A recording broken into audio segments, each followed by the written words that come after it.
E nosso encontro de hoje, nós vamos começar a tratar da questão da alegria, que é a última palavrinha da nossa oração da serenidade. E vamos começar relembrando a origem dessa palavra, né? Ela vem, como muitas outras palavras da língua portuguesa, do latim.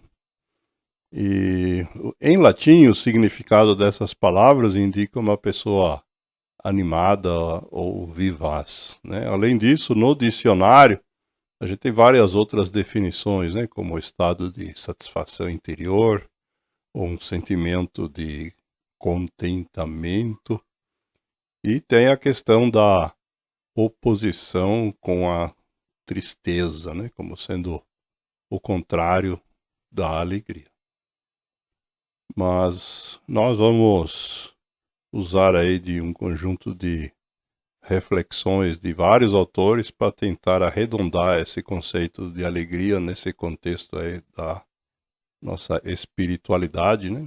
Fazer parte da oração, então faz parte da nossa espiritualidade. E a primeira reflexão que nós temos na tela aqui é do Eckhart Tolle, faz uma distinção entre alegria e prazer. Algumas pessoas confundem as duas coisas.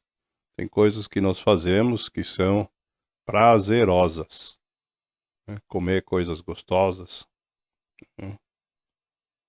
Por exemplo, para a maioria das pessoas, prazeroso. Então, nesse sentido, né, que a frase explica, né, que o prazer sempre deriva de algo externo a gente. Mas, nos ensina o Tolle, a alegria vem de dentro, né? Ou seja, não é possível a gente obter essa alegria que nós estamos falando aqui a partir de coisas ou pessoas fora da gente.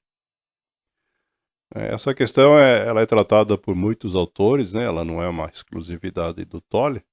O psiquiatra americano Brian Weiss diz que a felicidade vem de dentro. Ela não depende de coisas externas ou de outras pessoas. E diz mais ele: você se torna vulnerável e pode ser facilmente magoado quando teus sentimentos de segurança e felicidade dependem do comportamento e das ações de outras pessoas, que fazem parte do que o Tolle chamou de externo. Então nos ensina o Brian Weiss, nunca dê esse poder a ninguém. A nossa alegria, a nossa felicidade, né, nós não podemos condicionar ela, então, ao comportamento ou às ações de outras pessoas. Numa linguagem mais poética ou literária, né, o João Guimarães Rosa também falou dessa questão, quando ele escreveu o seguinte: o correr da vida embrulha tudo. A vida é assim, esquenta e esfria, aperta e daí afrouxa, sossega e depois desinquieta. O que ela quer da gente é coragem. Ser capaz de ficar alegre e mais alegre no meio da alegria. E ainda mais alegre no meio da tristeza. Então, nós temos aí o alerta bem poético, né, de que a definição do dicionário, né, da tristeza como oposto da alegria, na verdade, é algo que a gente não deve levar em conta. Ele está dizendo que é possível ficarmos ainda mais alegres no meio de acontecimentos tristes. E essa ideia, né, é que a gente precisa aprender. Tem várias outras frases aqui para a gente complementar essa ideia. Temos aqui o dramaturgo sueco Johan Strindberg, que nos ensina o seguinte: as pessoas estão constantemente clamando pela alegria da vida. Mas, diz ele, quanto a mim, encontro a alegria da vida na dura e cruel batalha da vida. Aprender algo é uma alegria para mim. né? Por mais difícil que seja, nesse processo de combate, né? A batalha que ele chama aí, né? A gente tem sempre condições de aprender. E esse aprendizado pode e deve, segundo ele, ser motivo para ficarmos alegres. E a gente deve, segundo Osho, fazer disso uma prática, inclusive física, né? Diz ele que o sorriso é tão sagrado quanto a prece, né? Isto é, devemos manter o nosso sorriso, mesmo em momentos difíceis. Não precisa ser religioso, né, para falar isso. O Chaplin, que não seguia nenhuma religião, disse algo muito parecido. Diz ele: estou sempre alegre. Essa é a melhor maneira de resolver os problemas da vida. Né? Quando a gente perde a alegria, os problemas ficam ainda mais difíceis. O Roberto Shin-Yashiki também comenta nessa linha, dizendo o seguinte: não deixe sua vida ficar muito séria. Saboreie tudo o que conseguir. As derrotas e as vitórias. A força do amanhecer e a poesia do anoitecer. Né? Saborear vitórias é relativamente fácil, né? Nosso ego gosta delas. Mas aprender a saborear as derrotas, né, é algo que a gente impulsiona, então, com essa alegria.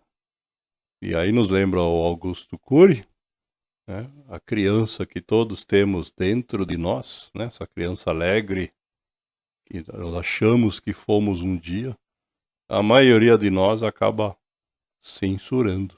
Não deixamos ela viver depois de adultos, não deixamos ela transparecer. E essa questão de postura, né, aparecem vários autores de épocas e lugares diferentes.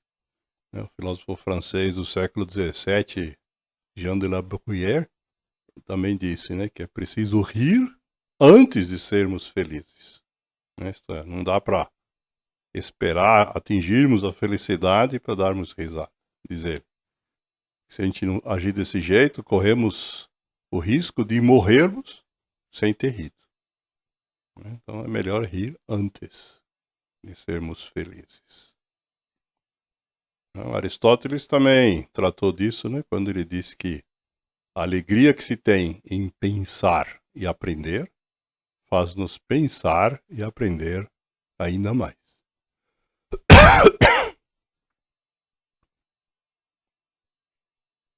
O Carlos Drummond de Andrade descreve isso como ser feliz sem motivo. Diz ele que essa é a mais autêntica forma de felicidade.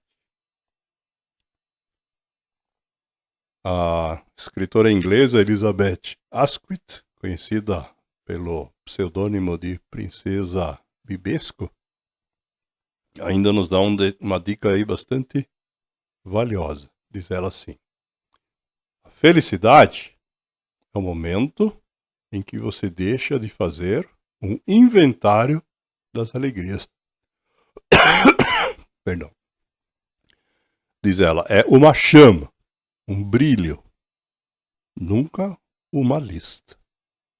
Então, se você estiver precisando anotar ou lembrar quais foram os momentos de alegria, essa não é a verdadeira alegria que leva à felicidade.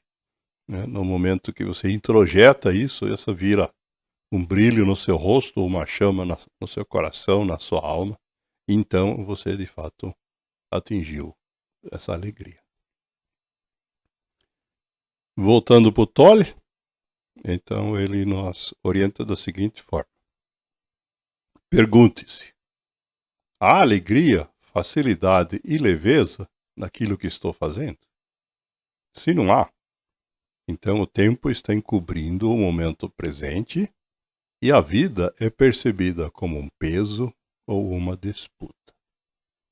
Quando isso acontece, né, a gente percebe a vida como um peso ou uma disputa, então, obviamente, a alegria nos escapou.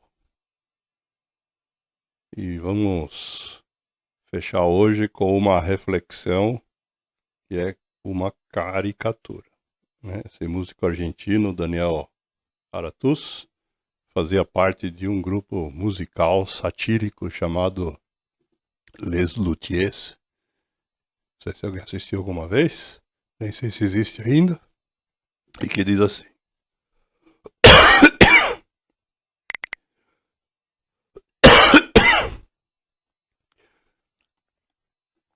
muitas vezes meus alunos me perguntam se a hermenêutica telúrica inca subverte a peripatética anutrética da filosofia aristotélica, devido à iniquidade factual dos diálogos socráticos não dogmáticos.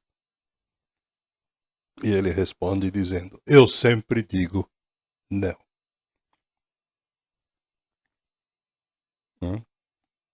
Essa reflexão é para a gente terminar sorrindo ou rindo.